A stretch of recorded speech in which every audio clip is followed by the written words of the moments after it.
Herkese merhabalar, bonjour à tous. Alors aujourd'hui j'ai envie de parler avec vous d'un sujet qui m'intéresse énormément et pour introduire le sujet j'ai envie de vous poser une question. Quel est ce cadeau absolument merveilleux que vos parents vous ont légué? Un cadeau qui n'est pas physique, qui n'est pas palpable, un cadeau que vous ne pourriez pas emmener avec vous en vacances dans votre valise, mais un cadeau qui est toujours en vous et surtout un cadeau qui fait de vous qui vous êtes. Alors aujourd'hui j'ai envie d'aborder justement les cadeaux que mes parents m'ont fait individuellement, mon père et ma mère. Et pour ça on va un peu s'immiscer dans ma vie de famille. Avant de commencer à aborder ce sujet, vous l'aurez peut-être remarqué ou pas encore, mais c'est mon deuxième podcast sur cette chaîne. Et je dois vous dire que l'audio est pour moi assez intéressant comme support. C'est une manière de communiquer qui me plaît énormément. J'aurais dû m'en douter vu le nombre de messages audio WhatsApp ou Messenger ou même Instagram que je laisse à tous mes amis et à toute ma famille. Mais c'est vrai que ça me plaît beaucoup. Et surtout pour ce genre de sujet, j'ai pas forcément envie de me filmer parce que d'une part, quand je me filme, je perds beaucoup d'informations étant donné que il y a un autre aspect que je dois prendre en compte qui est celui de la caméra. Et donc être dans le cadre, être dans le champ, la luminosité et toutes ces choses que, comme je ne suis pas une professionnelle, du coup ça me stresse un petit peu. Et comme ce sont des sujets qui ne requièrent pas forcément que je les aborde sur vidéo, je me suis dit que j'allais les faire en podcast. Dites-moi ce que vous préférez, que ce soit des podcasts sous cette forme ou des vidéos pour ces sujets-là, sachant que les revues de livres, les tags et compagnie, je les ferai toujours en vidéo, mais pour des sujets comme ça d'actualité ou des sujets qui touchent à la culture turque, je pense que je vais continuer sur un mode podcast si ça vous plaît et peut-être même les mettre sur d'autres plateformes parce que pour moi ça match pas mal. Ceci étant dit, on va passer au sujet principal qui est celui du cadeau que mes parents m'ont fait sans le savoir.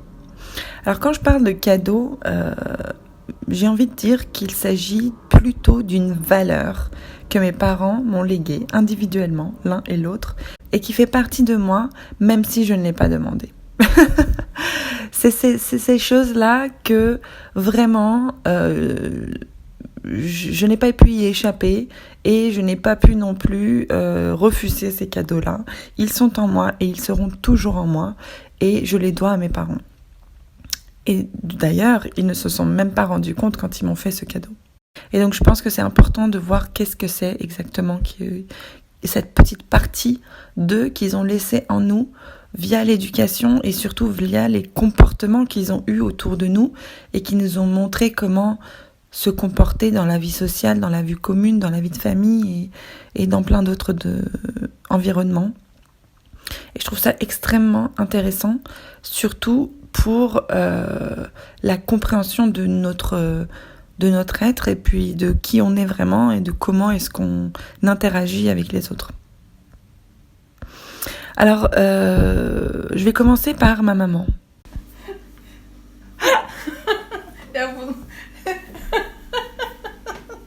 Pembe telefon ne demek onu anlamadım ben. Anne, şefkat nedir biliyor musun? Şefkat, sevgi göstermek, Kime? gülümsemek. Sadece çocuklara mı? Büyüklere de, yaşlılara da sevgiyle bakmak, gülümseyerek bakmak, sorutarak bakmak değil. Mesela evine bir insan geldiği zaman ona gülümseyerek baktığın zaman o kadar mutlu oluyor o insan. Sevgi odur. Peki sen hiç dedikodu yaptın mı hayatında? Yok. Niye? Günah yapılmaz çünkü. Dedikodu yapmayı sevmiyorum ben. İnsanlara güzel şeyler söylemeyi seviyorum. Güzel şeyler anlatmayı. Hayatın güzelliğini, sevginin güzelliğini, barışın güzelliğini. Peki senin çok şefkatli olduğunu biliyor muydun? Ben o kadar değilim herhalde. Niye? Çünkü ben kendi ailemden hiçbir şey görmedim. Öyle büyüdüm herhalde ben. Çünkü Nasıl kendi ailende? kendi ailem mesela annem ben 1 yaşında olmadan öldü. Babam bize çok sevgi göstermezdi. Analık elinde büyüdük. Sevgi öyle bir kucağına alıp da puş hani böyle bir şey. İşte yani yanından ayrılmadı. Öyle baktı bana.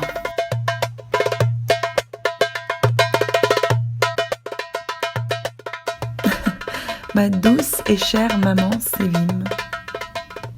Alors Sevim, c'est une femme d'une 60aine d'années qui vient d'une partie de la Turquie qui s'appelle Karadeniz.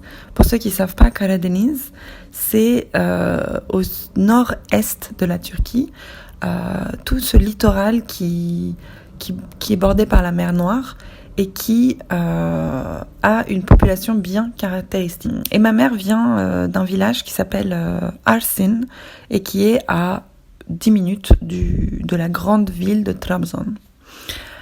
Alors, quand vous voyez ma mère, vous vous dites « Ah oui, elle est Trabzon'da ». Elle est originaire de Trabzon sans aucun doute parce que c'est la femme typique de Trabzon. Tout en elle fait penser à cette ville et elle est complètement le stéréotype. Et c'est très drôle parce que quand on me voit à côté de ma mère, on n'a pas du tout la moindre idée qu'elle puisse être ma mère parce que on n'a rien à voir ensemble. Je ressemble beaucoup plus à mon père. Et dans ma vidéo sur l'ADN, il s'est avéré que le gène de Trabzon est ressorti plus que celui de mon père alors que je ressemble à mon père. Donc j'ai trouvé ça assez drôle. Donc ma mère, qui est née dans ce village très proche de Trabzon, a grandi à Trabzon et ce qu'il faut savoir sur ma mère, c'est que elle n'a pas eu de mère elle-même. Donc quand elle est née, sa maman, donc ma grand-mère, a fait, je crois que ça s'appelle un retour de couche. Ce qui veut dire que dès elle a accouché de ma mère, elle est retombée enceinte tout de suite après. Et donc, quand ma mère avait 10 ou 11 mois, tout au plus 1 an, eh bien, sa maman accouchait d'un autre enfant. Sauf que cet accouchement s'est mal passé et ma mère s'est retrouvée privée de sa maman, étant donné que ma grand-mère est décédée et l'enfant également. Donc, à moins d'1 an, ma mère est devenue orpheline de sa maman. Et très vite, mon grand-père s'est remarié parce qu'il avait des grands-enfants aussi, plus grands que ma mère, et qu'il fallait vite pour que quelqu'un prenne la relève. Donc, ma mère a été élevée par une autre femme qui est sa belle-mère. Ce qu'il faut que vous sachiez sur ma mère, c'est que ma mère est une personne, si ses proches devaient la décrire, ils la décriraient comme un ange. Une personne réellement dépourvue de toute méchanceté et de toute ambiguïté. C'est une femme qui est comme elle paraît, qui dit ce qu'elle pense, mais qui ne pense jamais de manière mauvaise. Et elle a en elle ce petit truc qui fait que tu as l'impression qu'elle n'aura jamais, mais vraiment jamais de mauvaises pensées à propos de qui que ce soit. Et donc, moi, j'ai été élevée par cette charmante dame qui est ma maman. Et très très jeune, j'ai remarqué un trait de caractère chez elle qui, très paradoxalement, m'énervait et m'exaspérait au plus haut point. C'était sa compassion. C'est une femme qui a une énorme compassion pour les gens. Alors si on regarde, d'ailleurs je vais regarder tout de suite avec vous quelle est la définition de la compassion. Compassion. Donc la compassion, mes chers amis, c'est un sentiment de sympathie envers les maux des autres personnes.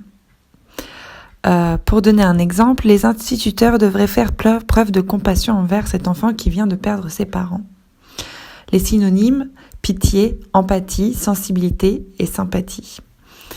Et j'ai envie de dire, c'est exactement comment se comporte ma mère depuis que je la connais, c'est-à-dire depuis toujours. C'est une personne qui a une énorme empathie, une énorme pitié pour les gens et qui surtout a une hypersensibilité qui fait que elle trouve toujours un moyen de dédouaner les gens de leurs fautes parce que elle a cette petite voix en elle qui dit les gens ne sont pas mauvais en soi. Ils le deviennent parce qu'ils passent par des événements dans leur vie qui les font devenir aigris, amers, méchants, etc. Et donc, je n'ai jamais vu ma mère, depuis petite, critiquer quelqu'un, dire du mal de quelqu'un, accuser à tort quelqu'un, parler dans le dos de quelqu'un, être méchante, tout simplement.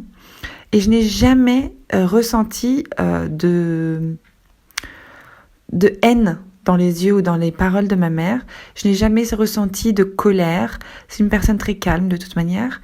Bon, à l'école de Denise, elle a des petits coups de tempérament, elle a des petits coups de sang chaud, mais rien de très alarmant, on va dire. Et elle a vraiment ce côté très dans la compassion. Et moi, très paradoxalement, j'étais énervée de cela quand j'étais petite parce que j'avais l'impression qu'elle trouvait toujours des excuses aux gens et qu'elle était toujours dans cette naïveté et dans cette dans cette non-réalité de la vie. Et j'avais envie de la secouer, de lui dire mais wake up quoi, arrête d'être si gentille et si bienveillante et si dans la compassion avec tout le monde. Parfois, j'avais l'impression que c'était un peu injuste et que, du coup, comme elle était dans cette compassion constante, j'avais l'impression qu'on lui marchait un peu sur les pieds de temps en temps parce que tout le monde n'est pas comme ça et j'avais l'impression de mieux savoir dans quel monde on vivait que elle. Et du coup, j'avais l'impression qu'elle était pas dans la réalité. Vous voyez ce que je veux dire ? Et souvent, je lui disais, mais arrête d'être si gentille, sois un peu réaliste. Voilà, c'était ce que je lui disais. Et donc du coup, j'ai vieilli, voilà, je suis arrivée à l'âge où je suis. J'ai 30 ans pour info. Et plus les années ont passé, plus j'ai compris en fait. Et plus j'ai été admirative de ma mère, et plus je me suis rendu compte à quel point j'avais pris d'elle. J'ai toujours eu très peur d'être un peu naïve et un peu prise pour une imbécile. Et donc du coup j'étais très méfiante, surtout dans mes jeunes années, quand j'essayais de me faire une carrière ou que je commençais à avoir des garçons, etc. J'avais toujours cette peur d'être prise pour une idiote. Et j'ai l'impression que je vivais ça par procuration. J'avais l'impression que j'avais peur d'être comme ma mère ou quelque chose comme ça, tu vois. Mais c'était très dans le subconscient. Et plus les années ont passé et plus je me suis rendu compte à quel point finalement je suis énormément dans la compassion dans ma vie de tous les jours. Et au final, je lutte et j'ai beaucoup de résistance face à j'ai eu, du moins pendant mes plus jeunes années, beaucoup de résistance face à cette compassion excessive que j'assimilais tout de suite à de l'hypersensibilité et de la faiblesse en fait. Faut dire ce qui est, de la faiblesse et de la naïveté. Et comme je savais que dans ce monde de requins, entre guillemets, la naïveté et la faiblesse n'ont pas leur place, bah du coup j'avais une certaine forme de résistance face à ça.